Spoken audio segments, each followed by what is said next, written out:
Los creyentes en Houston. Amén. Hoy terminamos, estamos en el último mensaje de nuestra serie Raíces y Ritmos. La semana siguiente comenzamos con una serie relacionada con la Cuaresma. Tenemos devocionales. Desgraciadamente la casa de publicaciones solo los produce en inglés. Si usted sabe inglés, tome uno. Sugerimos una donación de $8 por cada uno. Si no puede pagarlo, llévese uno y si lo sabe leer. Si lo quiere en español, debe estar conectado en las mismas actualizaciones. Yo voy a hacer un gran esfuerzo de traducirle y proveerle el devocional de una manera digital, ¿ok?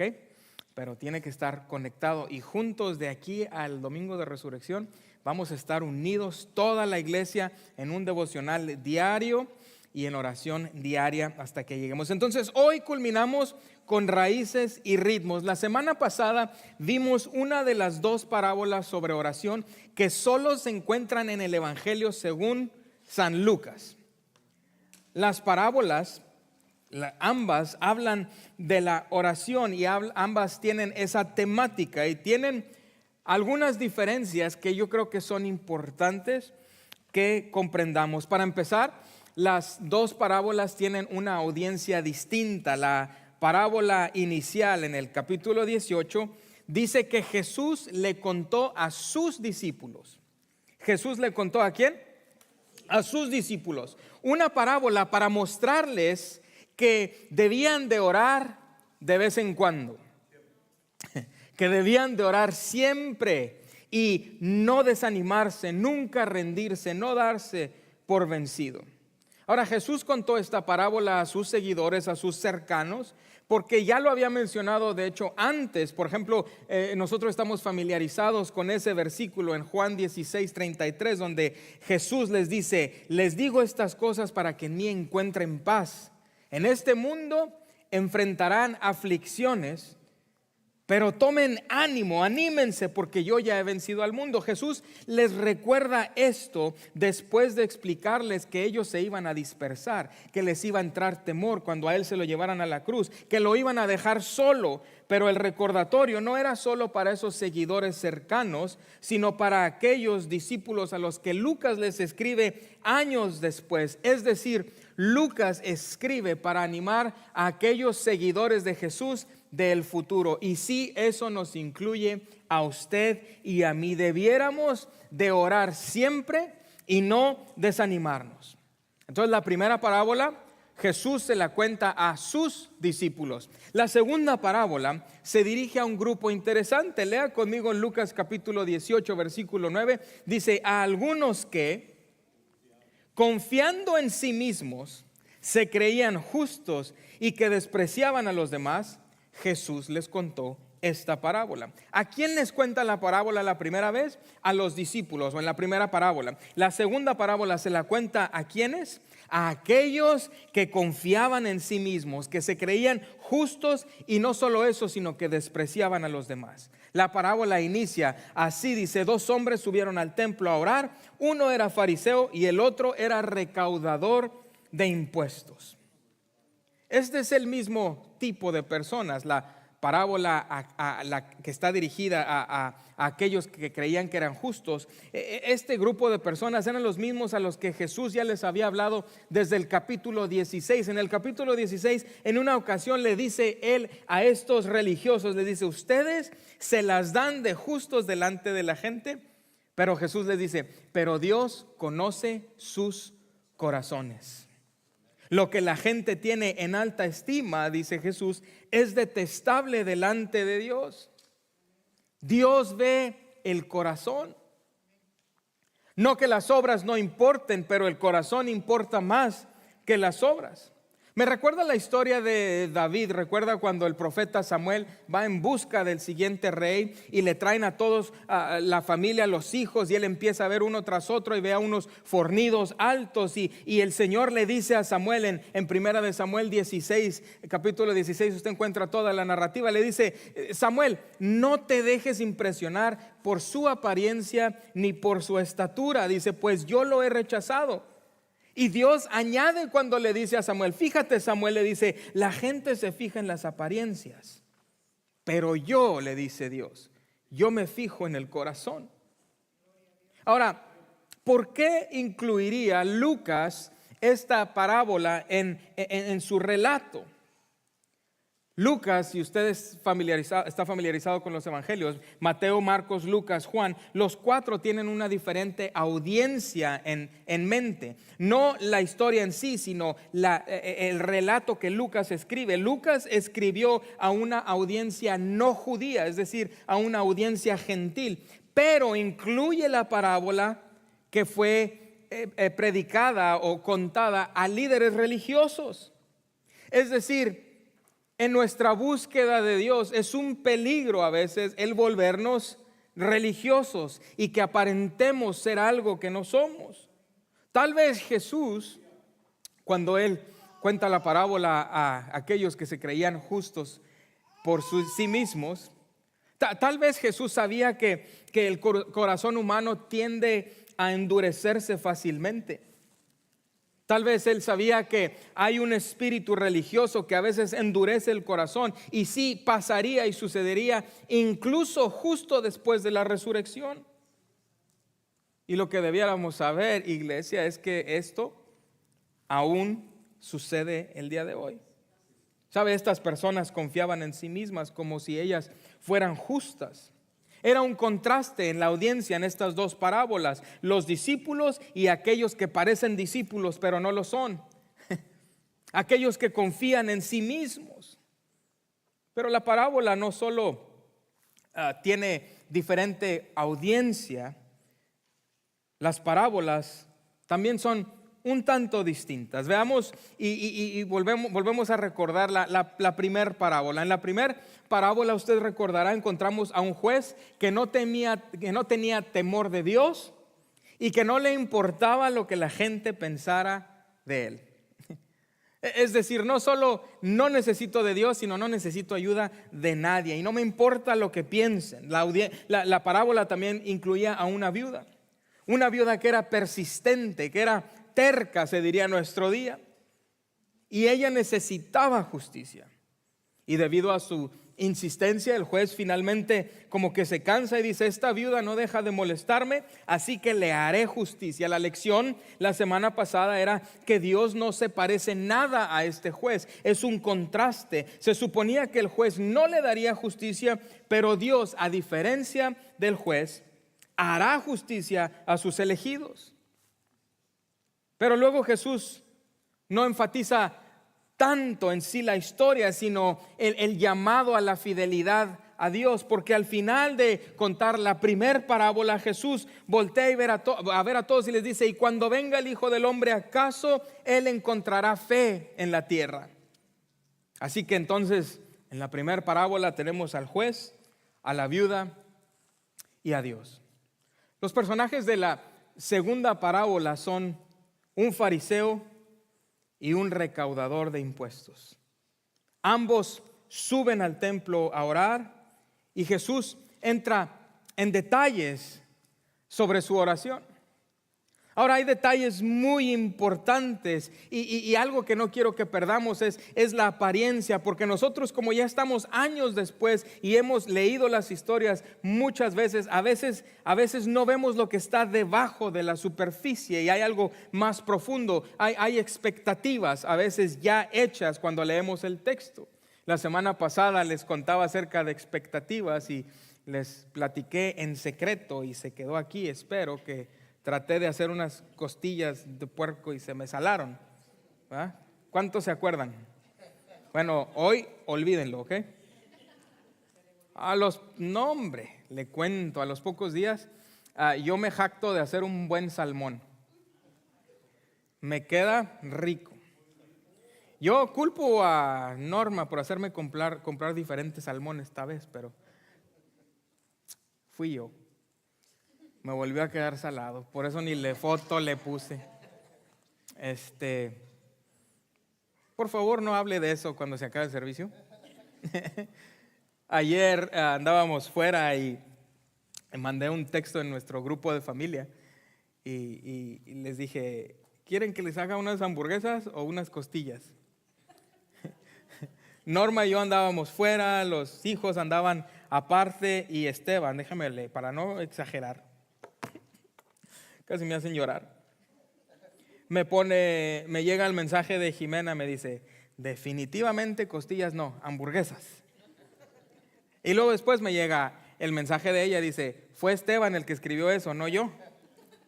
Bueno, Esteban tiene una tableta ya en la casa con la que puede mandar textos, y cuando llegamos a casa, Esteban de su cuenta me dice, es solo broma, papá, pero prefiero hamburguesas.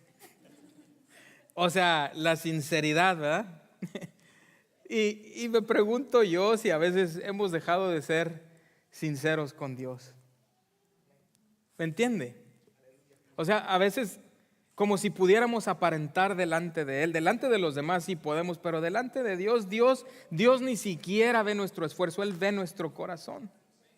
Es decir, aunque mi hijo me dijera, prefiero las costillas, yo sé que en su corazón prefiere hamburguesas. Necesitamos sinceridad. Y creo que ese es uno de los puntos importantes en esta parábola. Fíjese, vamos a leerla. Ambos suben al templo a orar. Lucas 18, versículo 11. Continuamos con la parábola. Dice que el fariseo se puso a orar consigo mismo y dijo, oh Dios, te doy gracias porque no soy como otros hombres, ladrones, malhechores, adúlteros, ni mucho menos como ese recaudador de impuestos. Ayuno 2 veces a la semana y doy la 10ª parte de todo lo que recibo. Es decir, soy diezmador fiel. Ahora, cuando lo leemos nos parece arrogante y por razones obvias, ¿no es así? Pero al mismo tiempo, y esto es lo que le estoy instigando a que piense, no inmediatamente tome el concepto, piense, póngase en ese tiempo, en ese lugar, porque lo más probable es que este hombre fuera un hombre disciplinado. Era un hombre que seguía el código ético y moral de su fe. Es decir, tal vez aparentemente era muy responsable, muy cumplido, muy generoso, quizás incluso bastante confiable y claro, ya lo mencioné, muy generoso. Ya saben, el tipo de persona cuyo diezmo pagaba el salario de los ministros del templo para que pudieran predicar esta misma lección. Ahora yo me puse a tratar de pensar en el equivalente de alguien así en nuestro día. Y todavía lo sigo pensando. El problema de este hombre no eran sus acciones. El problema de este hombre era dónde estaba su confianza. No que las acciones fueran malas, sino que el objeto de su confianza estaba en el lugar incorrecto. Lo cual es una advertencia para todos nosotros, especialmente para aquellos que servimos en ministerio y predicamos la palabra. Nunca depender de nuestros esfuerzos. Es el objeto de nuestra fe lo que nos salva. ¿Me entienden lo que le digo? No es tu fe, no es que nomás tienes que tener suficiente fe. No, es en lo que pones tu fe lo que importa. Y si pones tu fe en cualquier cosa que no sea Dios, esa cosa te va a decepcionar, te va a desilusionar y no te va a salvar. Solo Dios salva, solo Cristo salva. Es el objeto de nuestra fe lo que nos salva, no la fe por sí sola. Hace poco escuché a alguien decir, no tienes que creer para pertenecer, tú puedes pertenecer sin creer. ¡Qué gran mentira! Entonces, ¿para qué Jesús fue a la cruz a morir y resucitar? Para que pusiéramos nuestra fe y nuestra confianza en Él. Si puedes creer, Él dijo, verás la gloria de Dios. El que cree en mí, aunque esté muerto, vivirá. No dice, no importa si crees o no, el que esté muerto vivirá. No, es el que cree en mí. Y este hombre tenía su fe puesta en su propio esfuerzo, en sus buenas obras. Ahora, enfatizo buenas obras porque realmente eran buenas obras, lo cual quiere decir que aún lo bueno de esta vida puede convertirse en un ídolo. Es decir, usted puede hacer, ¿alguna vez ha conocido a alguien que es bien responsable, bien cumplido, bien linda persona, generoso, amoroso, pero no tiene a Cristo? Seguimos necesitando a Cristo. La palabra dice en Romanos que en todas nuestras obras, por muy buenas que sean, son como trapos de inmundicia.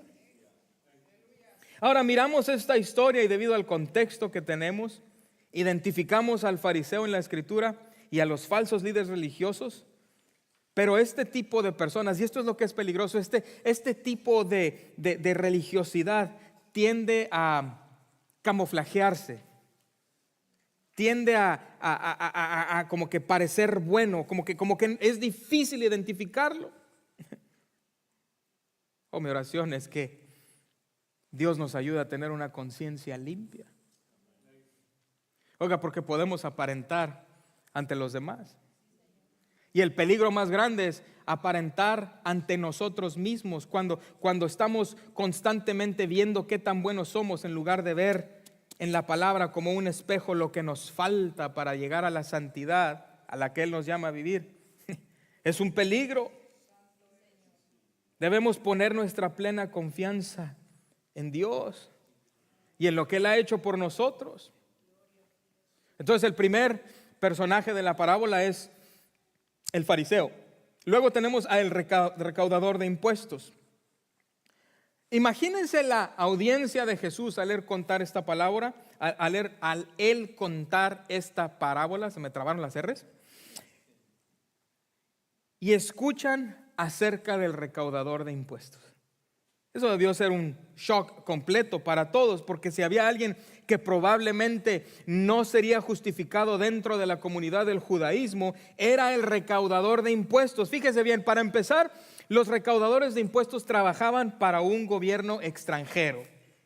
Cobraban impuestos a su propia gente y ayudaban a sostener a un sistema corrupto. Entonces, la gente que estaba escuchando a Jesús hablar de un recaudador de impuestos que fue perdonado, ellos veían al recaudador de impuestos como traidor de acuerdo a una perspectiva política, pero también por encima de eso como alguien religiosamente impuro. Es decir, la vida del recaudador de impuestos era una vida ofensiva. Pero lo que fue distinto fue que él hizo una oración de arrepentimiento. Fíjese, versículo 13 dice: en cambio, es decir, lo opuesto al fariseo, el recaudador de impuestos que se había quedado a cierta distancia, ni siquiera se atrevía a alzar la vista al cielo. Es decir, se queda un poco lejos y ni puede levantar la mirada al cielo, sino que se golpeaba el pecho y decía: oh Dios, ten compasión de mí, soy pecador. Qué fuerte. Me recuerda a David en los Salmos, en el Salmo 51. David, encontramos el relato de David. Y arriba, al empezar el Salmo 51, dice que fue cuando el profeta Natán fue a ver a David por haber cometido adulterio con Betsabé. Entonces el Salmo 51 es un salmo de confesión fuerte en la vida de David. Él dice en el principio del salmo, dice: ten piedad de mí, oh Dios, conforme a tu gran amor, conforme a tu misericordia, borra mis transgresiones, lávame de toda mi maldad, límpiame de mi pecado. David está arrepentido porque ha sido confrontado con su pecado. Yo reconozco mis transgresiones. David continúa diciendo y confesando: contra ti he pecado, contra ti he hecho lo que es malo delante de tus ojos. Contra ti y solo contra ti. Por eso tu sentencia es justa y tu juicio es irreprochable. Es decir, asumo las consecuencias de mi rebeldía, pero perdóname, Señor. Una oración de arrepentimiento.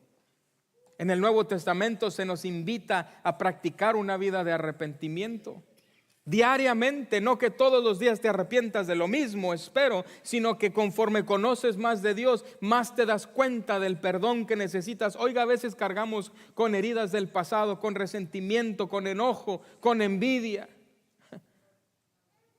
Y la oración de David nos habla de tener una conciencia de la condición interna de nuestro corazón. Reconocer que solo Dios puede restaurar lo que está roto y la necesidad de su presencia. David le dice: devuélveme el gozo de mi salvación. En Primera de Pedro también se menciona que Cristo murió por los pecados una vez por todas.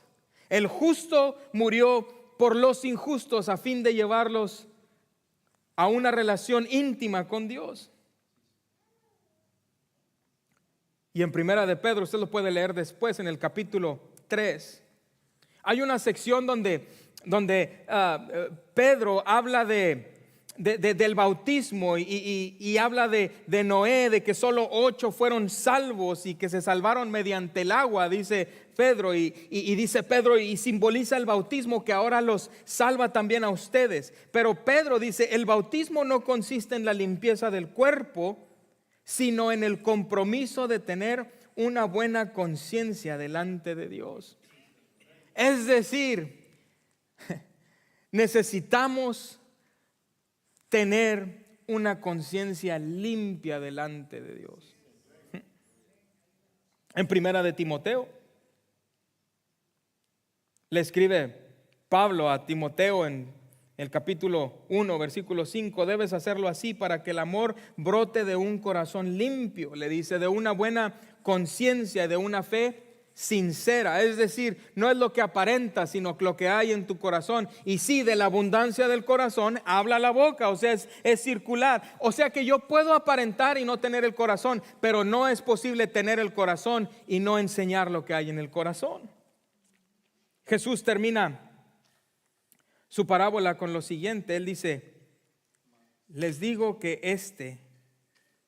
o sea, el recaudador de impuestos, y no aquel, el fariseo, volvió a su casa justificado ante Dios, pues todo el que a sí mismo se enaltece será humillado, y el que se humilla será enaltecido. Como ven, las dos parábolas están llenas de lo que llamo improbabilidades. No había ninguna posibilidad en la primera parábola de que el juez malvado hiciera justicia a la viuda. Sin embargo, lo hizo. No había ninguna probabilidad de que la oración del recaudador de impuestos fuera escuchada. Sin embargo, Dios lo escuchó. Y al igual que enfaticé la semana pasada que no debemos confundir al juez con Dios, esta segunda parábola quiero enfatizar que cuando se mira a los dos hombres en términos de carácter y expectativas de la comunidad, el recaudador de impuestos debería haber sido ignorado por Dios, y el fariseo no era una persona terrible ni un criminal. Seamos claros en esta historia. Ellos no recibieron lo que merecían, y este es el peligro. Escúcheme bien, que podemos aparentar y nuestro corazón estar lejos de Dios. La Escritura misma lo dice: no todo el que me dice Señor, Señor. Dice que unos dirán: pero en tu nombre hicimos milagros, y en tu nombre echamos fuera demonios, y en tu nombre. No los conozco. Ellos no reciben lo que merecen. Ahora, usted lo lee rápido y tal vez diga: bueno, yo soy más como este o más como el otro. La realidad es que yo creo que todos nosotros nos identificamos más con el recaudador de impuestos, porque muchas veces le hemos volteado la espalda a Dios, y Dios nos invita a recibir su gracia. Y esa es la belleza de la gracia, que en la historia de Jesús ambos reciben a pesar de su condición, no a causa de su condición. Es decir, el recaudador, a pesar de ser no buen candidato para recibir la gracia de Dios, la recibe. ¿Cuál es el secreto? El secreto es una oración de arrepentimiento. David, en el Salmo 51 que les mencionaba, en el verso 10 llega a esta conclusión y le pide a Dios: Dios, crea en mí un corazón limpio, renueva un espíritu firme dentro de mí. Ayúdanos, Señor. Sabes, Dios valora la sinceridad. Dios valora el arrepentimiento por encima de la justicia propia. La verdadera oración nace de un lugar de humildad, reconociendo nuestra necesidad de la gracia de Dios en lugar de jactarnos de nuestras propias obras. Pero la lección más grande de ambas parábolas es que Dios vino a salvar a los perdidos. Nos podemos enfocar en el juez, en la viuda, en el recaudador y en el fariseo, pero la constante es un Dios de gracia que vindica y que perdona y que restaura y que da justicia a aquel que se atreve a clamar a su nombre con una conciencia limpia y con una actitud de arrepentimiento. Oiga, Dios está dispuesto a escucharnos. En ambas parábolas encontramos, como dice un comentario, un contraste. El juez cobrador de impuestos, la viuda, el fariseo. Hay un gran giro en la historia, es decir, pareciera que todo está al revés. ¿Me entiende? Usted recordará en el Antiguo Testamento cuando aquel padre da la bendición a sus hijos y cruza las manos y bendice al menor en lugar de al mayor. Oiga, y no es la historia que está al revés, en la que nosotros debiéramos de morir a causa de nuestro pecado, pero Jesús viene y toma nuestro lugar en la cruz para que nosotros podamos tener vida. Esa es la historia de Dios. Nosotros merecemos el castigo, sin embargo, Jesús va voluntariamente a la cruz para pagar el precio por mi pecado. En Marcos capítulo 10, 45 dice que ni aún el Hijo del Hombre vino para que le sirvan, sino para servir y para dar su vida en rescate por muchos. Póngase de pie conmigo al culminar esta mañana. Yo quiero terminar con un reto personal y un reto a nivel iglesia.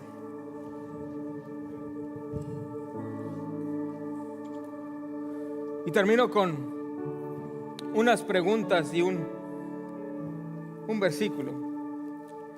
Yo le quiero preguntar, ¿cómo está su conciencia hoy?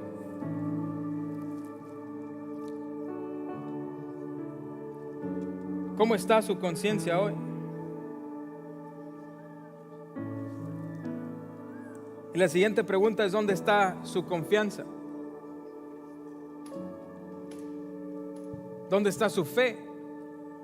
Le mencionaba que el objeto de nuestra fe es lo que nos salva. ¿Se necesita creer para ser salvo? Sí. Hebreos 11:6 dice que sin fe es imposible agradar a Dios. Sin fe es imposible agradar a Dios. Dice, cualquiera que se acerca a Dios tiene que creer que Él existe y que recompensa a quienes lo buscan. ¿Dónde está tu fe hoy? Lo que sigue estorbando para que tengamos intimidad con Dios sigue y seguirá siendo el pecado. Y el pecado se esconde a veces en forma de amargura, o en forma de resentimiento, o en forma de falta de perdón, o en forma de ira, o en forma de avaricia. Una conciencia limpia es lo que necesitamos. Fíjese, no lo he hecho mucho desde que llegué, pero si usted durante la siguiente canción de adoración quiere venir al altar y simplemente como un acto de fe, como ponerle pies a su fe, a algo interno, confesar delante de Dios, tal vez perdonar a alguien, tal vez soltar algo que le está cargando su conciencia, qué momento más perfecto para hacerlo. Pero también quisiera hacer un llamado como iglesia. Oiga, porque esta iglesia y muchas iglesias, la iglesia en general, la iglesia a veces carga con heridas. Escúchame bien, la iglesia a veces carga con heridas del pasado, con divisiones, con chismes, con discordia, con decepciones. Pero la iglesia es por quien Cristo murió. Y tal vez como iglesia también necesitamos una conciencia limpia. Tal vez necesitamos quitarnos de cosas como iglesia que estorban para que este lugar vea un avivamiento de parte de Dios como nunca antes. Entonces tal vez usted no trae algo personal, pero quiere pasar al frente a interceder por su iglesia. Señor, esta mañana confesamos, Dios, que a veces nos sentimos como este fariseo. Perdónanos, Dios. Queremos ser más como ese recaudador que era temeroso de ti, pero 100% sincero a tu llamado. Hoy confesamos y te pedimos que nos limpies, que crees en nosotros un corazón limpio, un corazón puro y recto delante de ti. Queremos agradarte con nuestras vidas. Y si hay alguien en este lugar que se sienta lejos de Dios el día de hoy, Dios te invita a seguirle. Confiésalo como tu Salvador y síguelo. Señor, te adoramos. Sé Rey de nuestras vidas. En el nombre de Jesús. Adoremos y venga si necesita venir.